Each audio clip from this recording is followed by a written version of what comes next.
Hello అండి. అందరూ బాగున్నారా? ఈరోజు వీడియోలో దోసకాయ మటన్ అండి. తర్వాత చికెన్ కర్రీ చేసుకుందాం. ముందుగా మటన్ని శుభ్రంగా కడిగి పక్కన పెట్టి ఉంచాను. తర్వాత స్టవ్ మీద కుక్కర్ పెట్టుకొని కుక్కర్ వేడయ్యాక ఆయిల్ వేడయ్యాక ఉల్లిపాయ, పచ్చిమిరపకాయ ముక్కల్ని వేసి బాగా వేగనిచ్చాను. తర్వాత అల్లం వెల్లుల్లి పేస్ట్ వేసి పచ్చి వాసన పోయేదాకా వేగనిచ్చి తర్వాత పసుపు వేసుకొని మటన్ని కూడా బాగా వేగనిస్తున్నాను. మటన్ బాగా వేగితే కర్రీ టేస్ట్గా ఉంటుంది. తర్వాత టమాటా ముక్కల్ని వేసి బాగా మెత్తగా అయ్యేలాగా మగ్గనిచ్చాను. తర్వాత 1 స్పూన్ ధనియాల పొడి వేసి రుచికి సరిపడా సాల్ట్ వేసుకొని తగినంత కారం వేసుకొని బాగా కలుపుకొని ఒక పావు గ్లాస్ వాటర్ పోసుకొని కుక్కర్ మూత పెట్టి 3 విజిల్స్ రానియాలండి.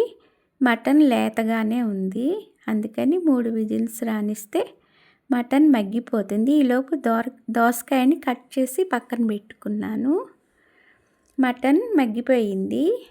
ఇప్పుడు దోసకాయ ముక్కల్ని వేసుకొని కొంచెం సేపు కలియబెట్టి మూత పెట్టి 1 విజిల్ రానిద్దాం.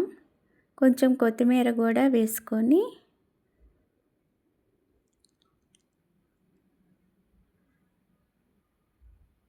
మూత పెట్టి 1 విజిల్ రానిస్తే దోసకాయ మటన్ రెడీ అయిపోయిందండి. ఇప్పుడు చికెన్ కర్రీ చేసుకుందాం.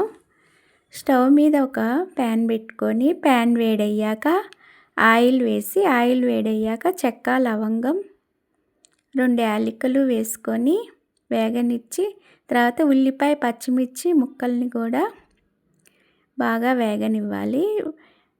కొంచెం సాల్ట్ వేసుకుంటే తొందరగా ఉల్లిపాయ మగ్గుతుందండి.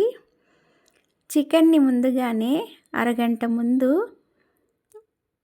అల్లం వెల్లుల్లి పేస్టు, గరం మసాలా, ఉప్పు, కారం, ధనియాల పొడి,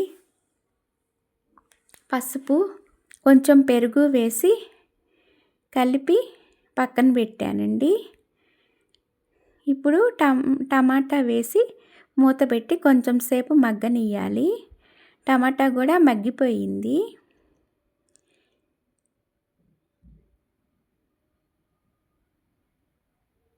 ఇప్పుడు మసాలా పట్టించుకున్న చికెన్ని కూడా వేసుకొని చికెన్ని కూడా బాగా వేగనిస్తే కర్రీ టేస్ట్గా ఉంటుందండి. చికెన్ని బాగా వేగనిచ్చి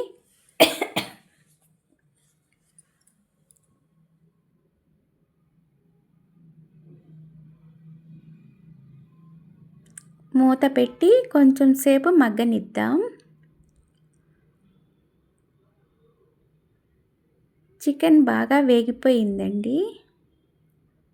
కొంచెం సేపు కలుపుకొని మసాలా పట్టించిన గిన్నెలో వాటర్ పోసుకొని ఈ చికెన్లో వేసుకొని మూత పెట్టి చికెన్ని మగ్గనిద్దాం. చికెన్ మగ్గిపోయిందండి. ఇప్పుడు గసగసాలు, కొబ్బరి, జీడిపప్పు కలిపి పేస్ట్ చేశాను.